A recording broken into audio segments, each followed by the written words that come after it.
다 각각 집으로 돌아가고 예수는 감람산으로 가시니라. 아침에 다시 성전으로 들어오시니 백성이 다 나온지라. 앉으사 그들을 가르치시더니 서기관들과 바리새인들이 음행 중에 잡힌 여자를 끌고 와서 가운데 세우고 예수께 말하되 선생이여 이 여자가 간음하다가 현장에서 잡혔나이다. 모세는 율법에 이러한 여자를 돌로 치라 명하였거니와 선생은 어떻게 말하겠나이까? 그들이 이렇게 말함은 고발할 조건을 얻고자 하여 예수를 시험함이로라. 예수께서 몸을 굽히사 손가락으로 땅에 쓰시니 그들이 묻기를 마지 아니하는지라. 이에 일어나 이르시되 너희 중에 죄 없는 자가 먼저 돌로 치라 하시고 다시 몸을 굽혀 손가락으로 땅에 쓰시니 그들이 이 말씀을 듣고 양심의 가책을 느껴 어른으로 시작하여 젊은이까지 하나씩 하나씩 나가고 오직 예수와 그 가운데 섰는 여자만 남았더라. 예수께서 일어나사 여자 외에 아무도 없는 것을 보시고 이르시되 여자여 너를 고발하던 그들이 어디 있느냐? 너는 너를 정죄한 자가 없느냐? 대답하되 주여 없나이다. 예수께서 이르시되 나도 너를 정죄하지 아니하노니 가서 다시는 죄를 범하지 말라 하시니라. 하나님의 말씀입니다. 8장 1절 그 53절 후반부서부터 11절까지 이렇게 괄호가 돼 있어요. 이 괄호가 된다는 의미는 그 성경의 원본은 없고요, 그렇죠? 그 원본을 카피했었던 그 문서들이 남겨져 있는데, 그러니까 정통한, 그러니까 오래된 문서들 가운데는 이 부분이 빠져 있는 거예요. 그러다 보니까 이 부분에 정말 요한이 썼을까? 아니면은 요한이 쓰지 않고 후대에 누군가 의해서 첨부되었는가라는 문서 비판학적으로 이렇게 질문하고 있는 부분들이 있어요. 근데 그것뿐만이 아니라 7장, 8장, 9장까지 연결되는 부분에 아주 중요한 그 사건이 있는데 그 사건은 초막절이라는 사건이에요. 그 초막절을 가지고 예수님께서 지금 본인이 생수되시고 본인이 세상의 빛이라 하심을 이야기하고 싶은 거거든요. 여러분 기억나세요? 지난주에 그 바벨론 포로 후에 일어났었던 모습들이 두 번째 성전이 세워지잖아요. 그러면서 하나님의 임재를 바라는 맨메이드, 사람이 만든 관습들이 생기기 시작했어요. 그것 중에 하나가 20-30m 되는 촛대에 불을 켜는, 그걸 뭘 상징한다고요? 불기둥을 상징하고, 그 다음에 실로암 물가에서 물을 퍼다가 성전에 뿌리는 것들은 뭘 상징한다고요?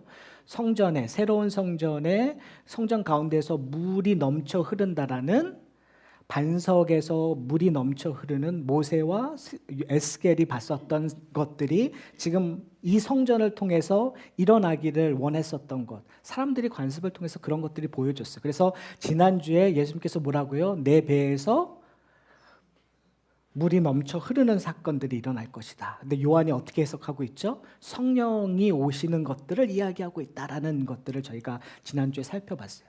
그러면 그 다음에 우리가 얘기해야 될 것이 그 촛대에 관한 것들. 예수님이 나는 세상의 빛이다 라는 이야기를 해야 되는 것이 맞잖아요. 그렇죠? 논리상. 근데 뜬금없이 간음하다 잡힌 여인이 탁 들어오는 거예요. 그래서 최근에 쓴 주석들 그리고 설교하시는 분들은 이 이야기를 나중에 해요. 9장이 끝난 다음에 집어넣어요. 근데 저는 그렇게 하고 싶은 마음이 여기까지 왔다가 그렇지 않고 그냥 놔두는 이유는 저희가 그냥 하는데 그냥 계속 이렇게 쭉 찾아가고 있는데 이거를 나중에 하면 또 다른 오해들이 있을 거라는 생각에 그냥 해요. 그런데 저희가 좀 질문해야 될 부분들이 있어요. 왜 여기에 이게 들어갔을까?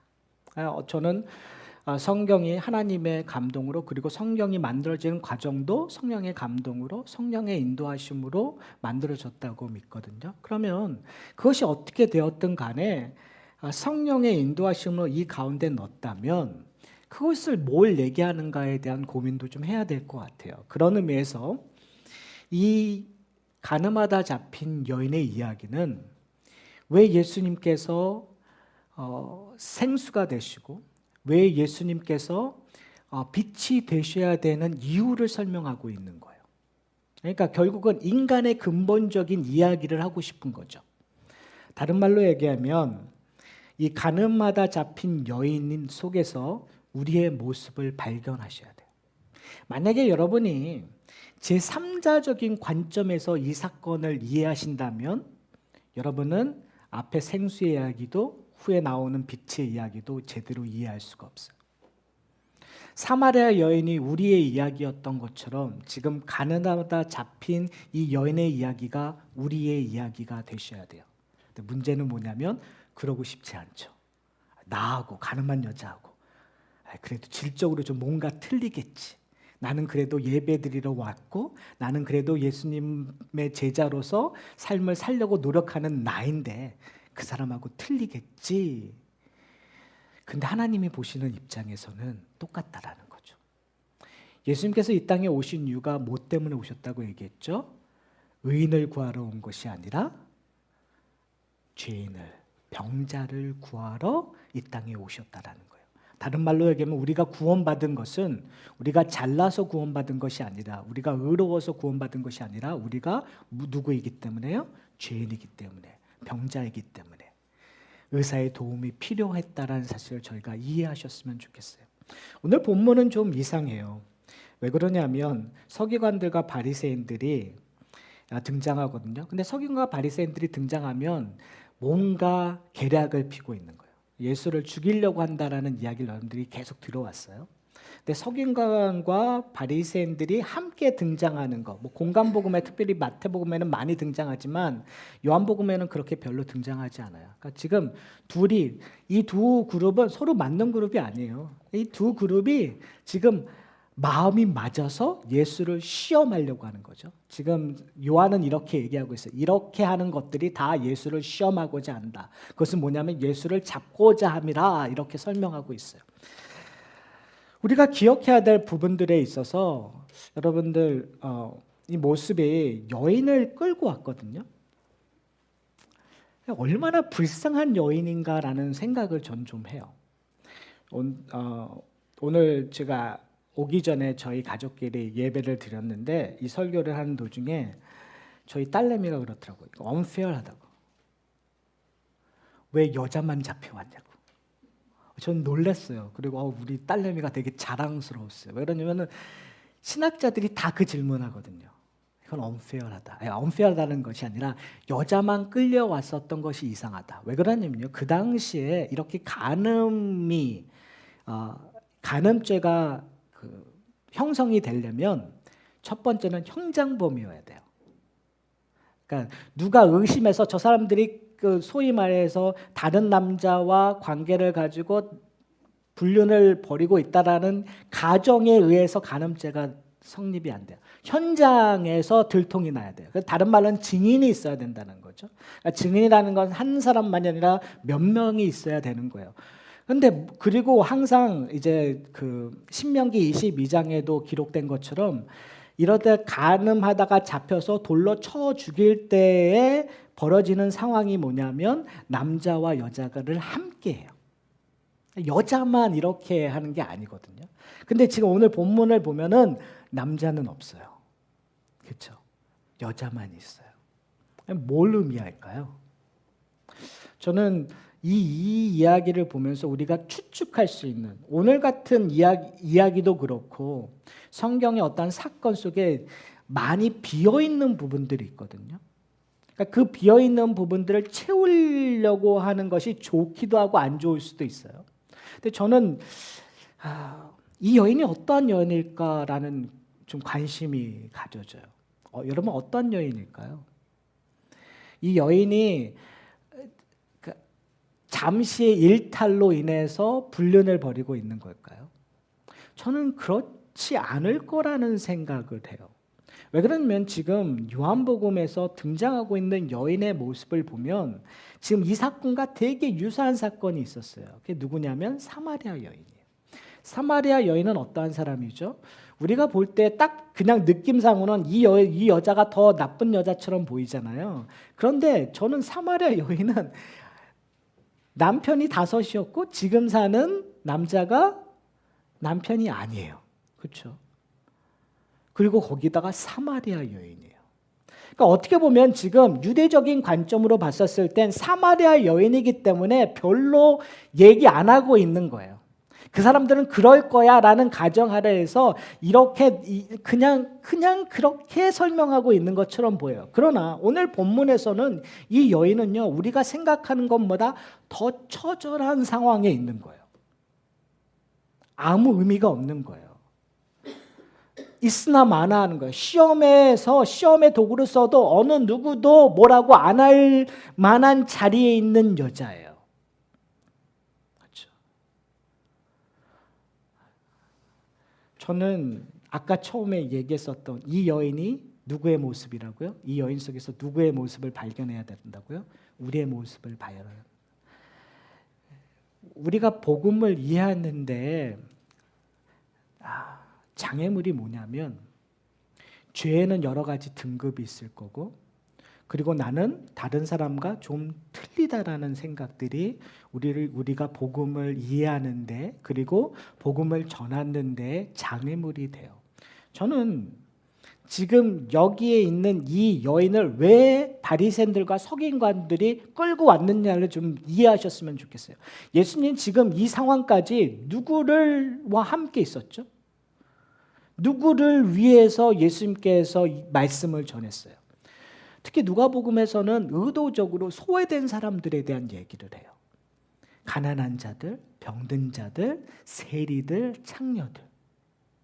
그러니까 지금 바리새인들과 서기관들은 하나님의 복음은, 하나님의 백성들은 하나님을 따르고 열심히 잘 살고 그리고 괜찮은 사람들에게 전해지고 괜찮은 사람들로 말미암아 하나님의 나라가 드러난다고 굳게 믿었어요. 그런데 예수라는 사람이 나타나서 지금 자기네들한테 하나님의 나라에 대해서 설명을 해줘야 되는데, 그리고 자기들에게 하나님의 나라의 그 멋있는 모습들을 보여줘야 되는데 지금 누구에게 보여주고 있는 거예요? 누구에게 말을 전하고 있는 거예요?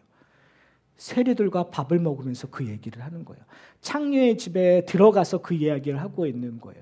병든 자에게 문둥병자, 정말 함께하면 더러워지고 부정된 자들과 함께 그 일을 하고 있는 거예요.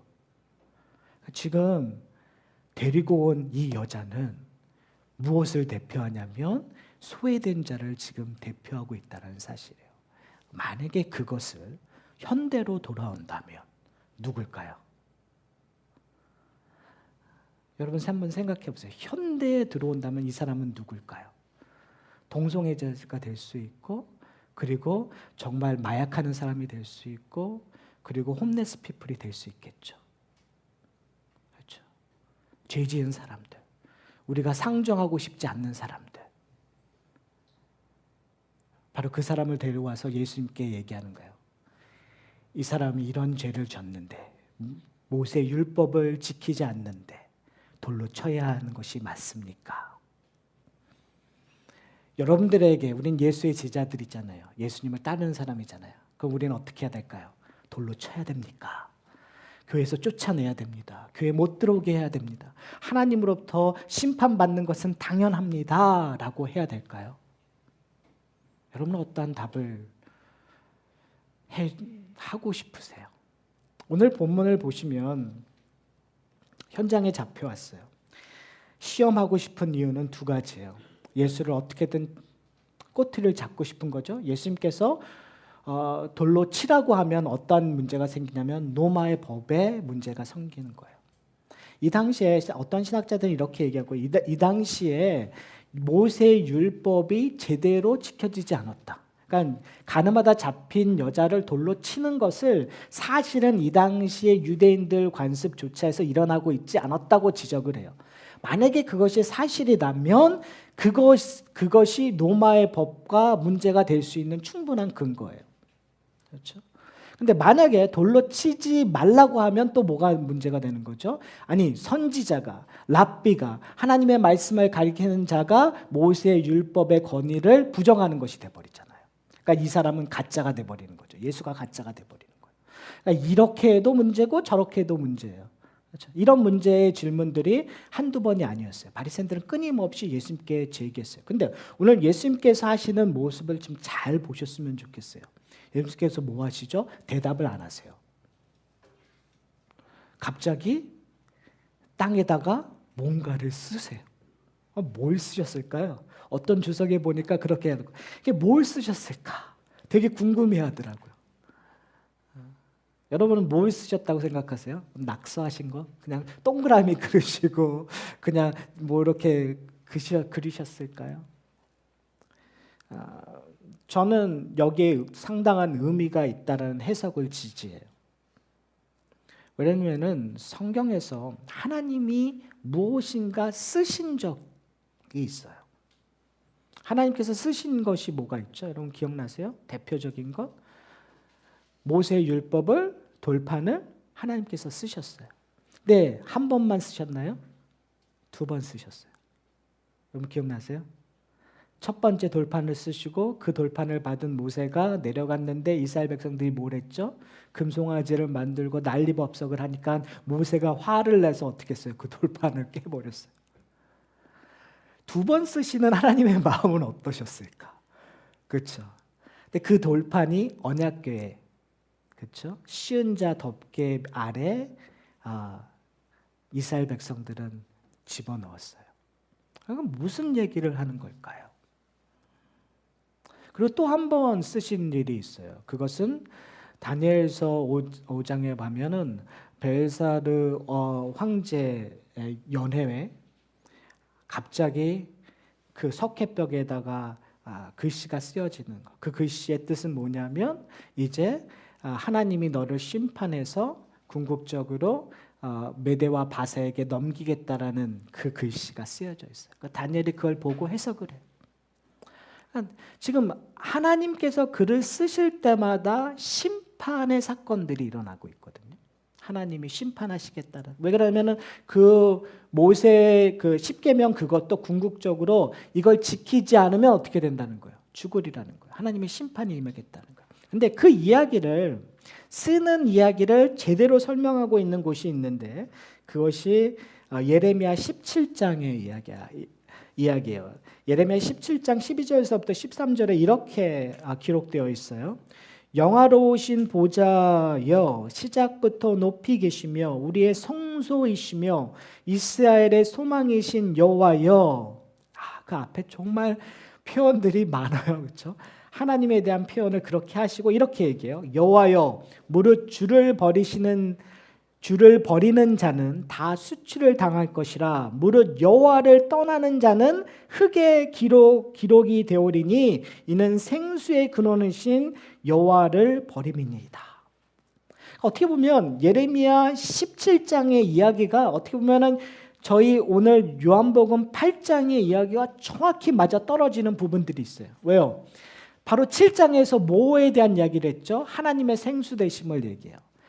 이 끝부분이 어떻게 되냐면 이는 생수의 근원이신 여호와의 버림이라. 그러니까 버리는 자가 뭐라고요? 생수이심을 이야기를 하고 있어요. 근데 그 버리는 자가 어떻게 기록되냐면 땅에 기록된대요. 그러니까 하나님의 심판을 임하는 자는 하나님을 버리는 자인데 그것이 누가? 하나님이 땅에다 기록한다. 그 이야기가 오늘 예수님의 모습 속에서 발견되고 있는 거예요. 그러니까 예수님께서는 누구의 이름을 썼을까요? 이 여인의 이름을 썼겠죠. 뭐 여기서 그러면은 질문할 수 있죠. 그러면 예수님이 어떻게 그 여인의 이름을 썼습니까? 그 중요하지 않아요. 그 여인의 이름이 누구의 이름이니까? 우리의 이름이니까. 그렇죠? 율법을 어긴 자들의 이름들이 쓰여지는 거예요. 그리고 나서 예수님께서 뭐라고 질문하시냐 하면 이렇게 얘기해요. 너희 중에 죄 없는 자가 먼저 돌로 치라라고 얘기해요. 그러니까 하나님의 심판받을 자들의 이름이 쓰여지고 있는 거예요. 그러면 그 가늠한 여인만이 아니라 거기에 모인 서기관과 바리새인들을 포함한 모두의 이름이 쓰여져야 되겠죠. 그렇죠? 그런데 지금 예수님께서 얘기하고 있는 것은 뭐냐면 죄가 없는 자 먼저 치라고 얘기해요. 이것은 율법이 몽학선생으로 보여주는 내용들이에요. 양심의 가책을 받아서 내가 죄인이라고 고백하기 위하여 율법이 주어진 거잖아요. 율법이 근본적인 것은 율법을 지키기 위함이 아니라 지켜서 구원이 주어지는 것이 근본적인 것이지만 사실은 그것을 우리가 지킬 수 있어요? 없어요? 없어요. 죄에 대한 본성으로. 오늘 저희가 읽었었던 본문이 그거예요. 우리가 불순종한 것은 무엇 때문입니까? 우리의 조상인 아담이 그것을 불순종을 했는데 자기의 의지에 의해서 불순종을 했는데 그 불순종이 누구에까지 후손에까지 늘 그렇게 불순종할 수밖에 없는 부분들이 우리에게 있단 말이에요. 근데 그러면 그 율법을 통해서 뭐냐면 하나님 우리는 할 수 없는 존재입니다. 그러니까 누구의 은혜만 바라보는 거예요. 하나님의 은혜만 바라보는 존재입니다라고 하나님 앞에 나가는 것이 하나님의 백성들의 모습이었단 말이에요. 그런데 이스라엘 백성들은 어떻게 했어요? 내가 율법을 지키면 구원받으니까 율법에 목매이기 시작하는 거죠. 그것이 서기관과 바리새인들의 문제점이었어요. 그런데 지금 이 순간 어떤 일들이 일어나냐면 나이 든 사람부터 양심의 가책을 엮여서 한 사람 두 사람씩 없어지기 시작한 거예요. 그러니까 율법의 기능이 여기에서 이루어지는 거죠. 그리고 누구만 남은 거예요? 그 여인과 예수님만 남은 거예요. 그리고 예수님께서 아주 문제가 되시는 이야기를 하세요. 사실은 이것 때문에 예수님께서 십자가에 달려 죽게 되시는 거예요. 뭐라고 얘기하시냐면 이렇게 얘기하세요. 여자여 너를 고발하던 그들이 어디 있느냐? 너를 정죄하는 자가 없느냐? 없습니다라고 얘기해요. 그러자 예수님께서 뭐라고 얘기하시냐면 나도 너를 정죄하지 아니하노니라고 얘기해요. 용서하겠다라는 얘기예요. 근데 이것이 나중에 문제가 돼요. 왜 그럴까요? 죄를 용서하시는 자는 오직 누구밖에 없어요? 하나님밖에 없어요. 이 말은 누가 하나님이시라는 거예요? 예수님이 하나님이라는 거예요. 지금 예수님께서는 내가 너를 용서하겠다는 그 말 속에는 어마어마한 이야기가 나오는 거죠. 그런데 재밌는 것은 이 얘기를 하기 전에 예수님께서 지금 그 8절에, 그러니까 7절에 너희들 중에서 죄가 없는 자는 돌로 치라고 하고 나서 예수님께서 다시 한번 땅에다가 무언가를 쓰기 시작해요. 낙서가 아니겠죠? 뭘 쓰실까요? 지금 궁극적으로 우리는 결론을 알아요. 결론이 뭐였죠? 예수님께서 죄를 용서하시겠다는 얘기. 그렇죠? 처음에 쓰셨던 거는 죄를 심판을 받아야 될 사람의 이름을 쓴 거란 말이에요. 근데 나중에 쓰신 것 때문에 예수님께서 뭐라고 하셨냐면 내가 너를 용서하겠다고 얘기하는 거예요. 은혜가 선포되었어요. 자, 그러면 그 땅에다 쓴 것은 뭐가 되는 거예요? 누구의 이름일까요? 예수님의 이름이 되는 거겠죠. 왜요? 그 여인의 징벌을, 여인의 죄의 값을 누가 대신 받겠다라는 거예요? 예수님께서. 그렇죠. 그러면 거기서 낙서를 쓰시는 그 행동을 통해서 궁극적으로 예수님께서는 우리에게 뭘 보여주고 싶은 거예요? 예수님께서 앞으로 하실 일, 어떤 일이죠? 십자가에 달려 죽으심으로 말미암아 누구의 죄가 용서되는 거예요? 여자의 죄가 용서되는 거예요. 자, 그런데 제가 아까 설교 처음에 얘기했죠. 그 여자가 누구라고요? 우리라고 하는 거예요. 우리의 이름이 하나님의 심판 가운데 있었어요.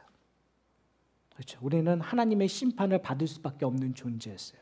그런데 우리의 이름을 누가 지우세요? 예수님께서 지우시고 거기에 누구의 이름을? 예수님의 이름을 지으셨어요. 이것을 사도 바울은 이렇게 설명해 주고 있어요. 고린도후서 5장 21절에 이렇게 얘기해요. 하나님이 죄를 알지도 못하는 이를 우리 대신하여 죄로 삼으신 것은 우리로 하여금 그 안에서 하나님의 의가 되게 하려 하심이니라. 여기서 죄를 알지도 못하는 이가 누구예요? 예수 그리스도예요. 예수 그리스도가 우리를 대신하여 죄가 되셨단 말이에요. 우리의 죄를 감당하셨던 거예요. 뭘 하기 위하여? 우리가 의로운 자 되기 위하여. 그래서 그 은혜를 받은 자는 어디로 나가는 자예요? 예수 그리스도 앞에 나가는 거예요. 뭘 마시기 위하여? 생수를 마시기 위하여. 영원히 목마르지 않는 물을 마시기 위하여 예수 그리스도 앞에 나가는 자예요. 이제 이 은혜를 받은 자는 뭐 앞으로 나가는 자예요? 세상의 빛이신 예수 그리스도 앞으로 나가는 자들이에요. 이제는 더 이상 어둠에 거하지 않는, 어둠 속으로 찾아와서 빛을 비춰주신 예수 그리스도를 만나는 자들. 그렇기 때문에 우리는 어떻게 살아야 되죠? 오늘 본문의 맨 마지막에 뭐라고 얘기하죠? 예수님께서 그 여자에게 너는 뭐라고요? 다시는 죄를 짓지 말라고 얘기해요. 이게 참 위대한 말인 동시에 어려운 말이에요.